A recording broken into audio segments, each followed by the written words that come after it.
আসসালামু আলাইকুম এভরিওয়ান। রেখা হোম কিচেনে আবারও আপনাদের সবাইকে স্বাগতম।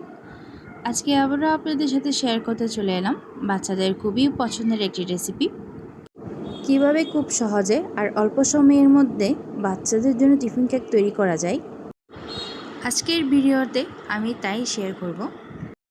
কেক তৈরি করার জন্য প্রথমেই আমি একটি বাটিতে নিয়ে নিলাম 250 গ্রাম পরিমাণের ময়দা।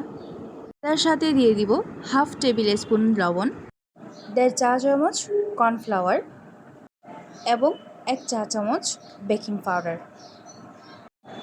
আমার সব শুকনো উপকরণ দেওয়া শেষ হয়ে গেলে এবার আমি একটি হ্যান্ড বিটারের সাহায্যে শুকনো উপকরণগুলো খুব ভালোভাবে মিশিয়ে নিব।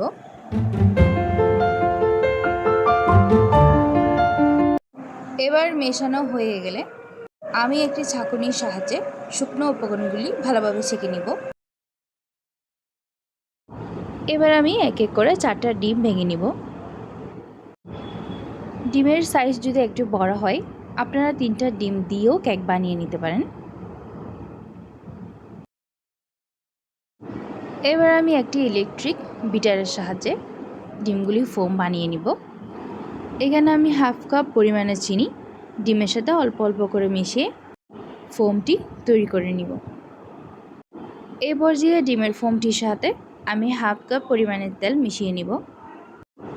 এই পর্যায়ে ফোমটিতে ক্রিমি ভাব চলে আসলেই দিয়ে দিব half table spoon vanilla essence. এবার আমি সব শুকনো উপকরণগুলো অল্প অল্প করে দিয়ে একটি হ্যান্ড বিটারের সাহায্যে আস্তে আস্তে মিশিয়ে নিব। এই কাজটি আমাদের অনেক ধৈর্য সহকারে করতে হবে। হ্যান্ড বিটারটি খুবই আলতোভাবে একই ডাইরেকশনে ঘোরাতে হবে যাতে করে আমাদের ফোমটি নষ্ট হয়ে না যায়। এই পর্যায়ে আমি কেকের মোল্ডগুলিতে তেল ব্রাশ করে নিব। এখানে আমি 6টি টিফিন কেকের আর একটি বড় কেকের মোল্ড নিয়েছি। মোল্ডের ব্যাটার সেট করার ফাঁকে আমি ওভেনটি 160 ডিগ্রি তাপমাত্রায় 10 মিনিটের জন্য ফ্রি হিটে রেখে দিয়েছি। এদিকে আমার মোল্ডের ব্যাটার সেট করা শেষ হয়ে গেলে উপরে কিছু ত্রুটি ফ্রুটি নিয়ে আমি কেকগুলো সাজিয়ে নিব। এভাবেই টিফিন কেক মেড করে দেওয়া হলে বাচ্চারা খেতে খুবই পছন্দ করে। এরপর আমি কেকগুলো ওভেনে বেক করতে দিয়ে দিব। আমি এখানে সব কেক একসাথে বেক করতে দিয়ে দিলাম। এবার আমি 180 ডিগ্রি সেলসিয়াস তাপমাত্রায় 30 মিনিটের জন্য ওভেনকে সেট করে দিয়েছি। তবে আমার কেক বেক হতে 30 মিনিট সময় লাগেনি, 18 মিনিটের সময়ে আমার কেক বেক করা হয়ে গিয়েছিল। এবার যে ওভেন বন্ধ করে দিয়ে কেক বের করে আমি ঠান্ডা করতে দিয়ে দিব।